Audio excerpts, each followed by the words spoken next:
Ground attacks on Gaza, killing at least 55 Palestinians. All this as the head of the UN Agency for Palestinian Refugees slams Israeli plans for mass displacement of Palestinians. Joining us now to discuss this and so much more is Mr. Harley Lippman, foreign policy expert, and he's kind enough to join us on the Live Zone. Harley, good to see you, sir. Great to see you as well. So, Harley, one of the headlines I saw today happened to surround the far-right government coalition, allies of Benjamin Netanyahu, pressuring him to really abandon any truce talks with Hamas and work to destroy the Palestinian group. Any comments with regard to that? This is the big challenge that Israel has to grapple with. Can they get what they need to have to really have peace and closure? And what does that mean? Bibi Netanyahu's policy has always been two things: get the hostages back and destroy Hamas. And that would create peace and stability in the Middle East. The problem is Hamas is only too aware of this. So they don't want to give up all the hostages because they know it's the cards they have. And if they do give up the hostages, they're saying Israel has to completely leave Gaza and declare an end to the war, which could be seen as a victory for Hamas. If even a few Hamas fighters could stand on top of the rubble and put up a flag, Hamas flag, and say, we survived nearly 2 years of war with Israel. And look at Iran, a country 80 times the size of Israel, lost in a war with Israel in only 12 days. We're the big stars in the Middle East. We're the winners. Hamas could claim a big propaganda victory, and that could reconstitute this organization and enable them to come back in other creative, deadly ways. Who knows? They've already stated many times that they'll come back and go after Israel, and they'll try to commit many October 7th. So to your question of pressure from right-wing parties in Israel and Bibi Netanyahu, yes, they feel that unless you decisively defeat Hamas, you will not have peace in the region. And it's an illusion to think you're going to have closure. Well, President Trump now stating that we are very, very close to a ceasefire deal, also stating that should that deal actually come to fruition, Hamas has agreed to release 10 hostages. Yeah, that's another challenge. The hostage families really are upset by that.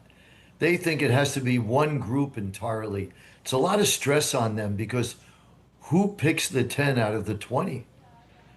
It's a really difficult, it's like Sophie's Choice, Schindler's List. It's that gut-wrenching is which one does Israel pick to be freed?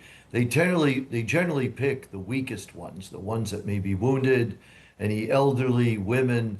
It goes in order with male soldiers being the last one to be freed because they are considered to be the healthiest and have the best chance of survival.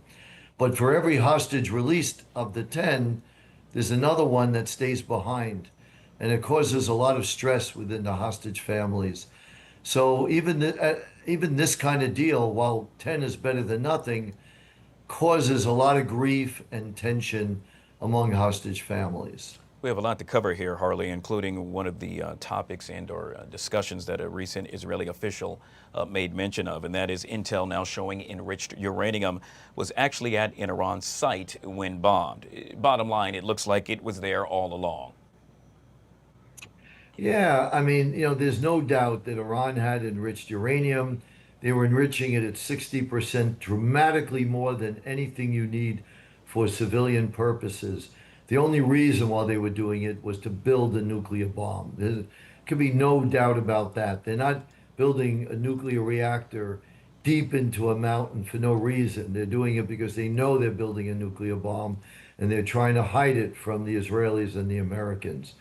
So, this is a nation that has sworn to destroy Israel and the United States, and they're on the threshold of having a nuclear bomb. So what President Trump did was the right thing to do to preserve peace, to make a statement of non-proliferation.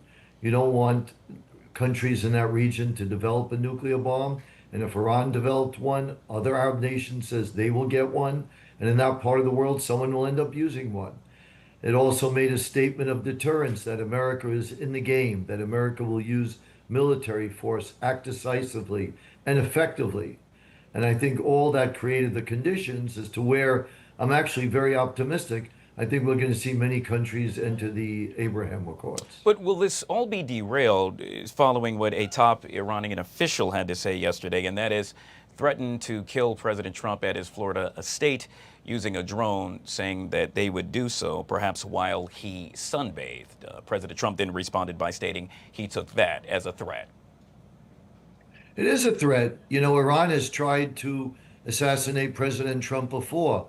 Federal prosecutors in New York arrested a man in Afghani and charged him with the attempted assassination of President Trump. And he apparently escaped from the United States and is presumed to be in Iran now. There's a lot of evidence that Iran has publicly said publicly and has taken action to assassinate other Trump officials from the first administration. So this is a country unlike China, North Korea, or any nation that has nuclear weapons. They have said that they want to destroy a sovereign nation. They have tried to assassinate the President of the United States. They have killed hundreds, if not thousands, of Americans. They have played every American president since Jimmy Carter. They're the one country that's devoted to our destruction, and we have to believe them. You know, it's arrogance to think we know better what they mean than their own words. Yeah, my grandmother, I remember her telling me when someone says something, believe it. We'll end with this, Harley, and that is, I got about a minute left, and that is how the Middle East has drastically changed from 3 months ago. I know this is something that was top of mind for you. Yeah, absolutely. And this is why, as I mentioned earlier, I'm optimistic. It has changed dramatically. I think we're on the cusp of a golden era in the Middle East and a lot of peace between Israel and Arab neighbors, starting with Syria, Lebanon, probably Qatar. And the reason for that is like anywhere in the world, but particularly in the Middle East, people want to go with the winners, the ones who are strong, the ones who are reliable, the ones who are decisive, and above all, the ones who win. And that's the American-Israel partnership. Finally, Israel and the United States took the fighting right to the enemy's backyard, and Israel committed a military campaign that was one of the most brilliant in history, taking out a country 80 times its size. It's like Cuba taking out the United States. Extraordinary. The Arab world took note of that. They saw none of Iran's proxies lifted a finger to help them. The Houthi didn't do anything, really. Hezbollah didn't do anything. Neither did Russia or China do anything to help Iran. So it really sent a message to the Arab world that America and Israel are the strong new superpowers in the Middle East. They're reliable, and they're the ones to attach your cart to, if you will. Join them in an alliance, develop the region in the Middle East, upgrade it, which will be a benefit to all people, especially the Arab people in the Middle East, will have a chance to thrive and fulfill their potential as opposed to be mired in war and hatred.